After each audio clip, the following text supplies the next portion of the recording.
இன்று நாம் பார்க்கக்கூடிய ஆசனம் சர்வாங்காசனம். இந்த ஆசனத்தை நமக்கு செய்து காண்பிப்பவர் நமது தெய்வீக சகோதரர் பிரம்மாகுமார் டாக்டர் செல்வம் அவர்கள். சர்வாங்காசனம் செய்முறை. முதலில் தரையில் மல்லாந்து படுத்துக் கொள்ள வேண்டும். பின் மூச்சை உள்ளிழுத்தவாறு கால்கள் இரண்டையும் ஒன்றாக மேலே உயர்த்த வேண்டும். பின்பு முதுகையும் பிட்டத்தையும் உயர்த்தி கால்களை தலைக்கு மேலே உயர்த்த வேண்டும். பிறகு 2 முழங்கைகளையும் தரையில் ஊன்றி உள்ளங்கைகளால் இடுப்பை பிடித்து கால்கள் மற்றும் உடல் ஒரே நேராக இருக்கும்படி செய்ய வேண்டும். இந்நிலையில் கண்கள் கால் பெருவிரலை பார்க்க வேண்டும். இந்த நிலையில் 2 நிமிடம் இருக்க வேண்டும். பின் பழைய நிலைக்கு திரும்ப வேண்டும்.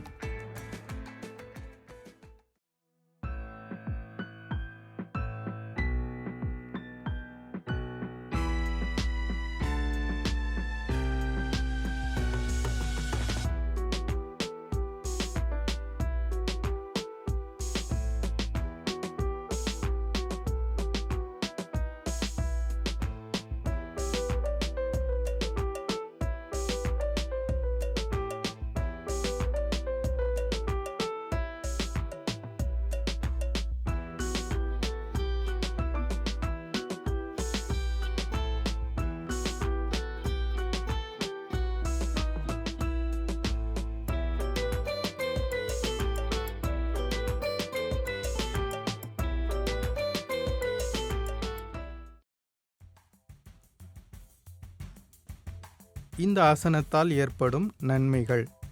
இந்த ஆசனம் தைராய்டு சுரப்பியின் செயல்பாட்டை மேம்படுத்தி புத்துயிர் அளிக்கும்.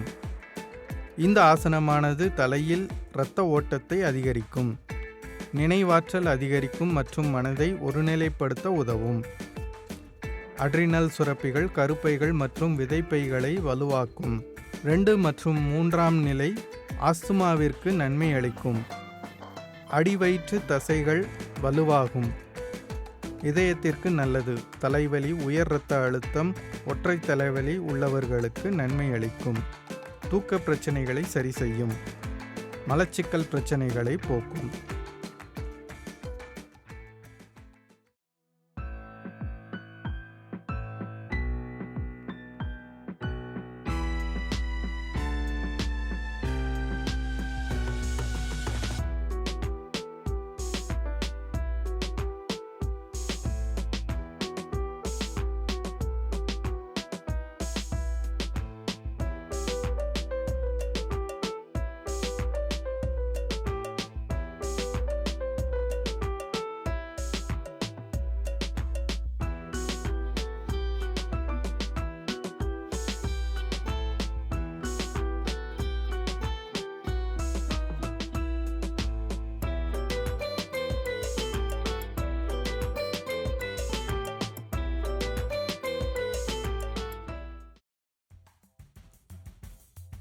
யாரெல்லாம் சர்வாங்காசனம் செய்யக்கூடாது?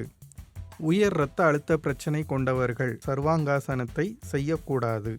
மாதவிடாய் காலத்தில் சர்வாங்காசனத்தை செய்யக்கூடாது. தண்டுவடம் தொடர்பான பிரச்சனைகளை கொண்டவர்கள் சர்வாங்காசனத்தை செய்யக்கூடாது.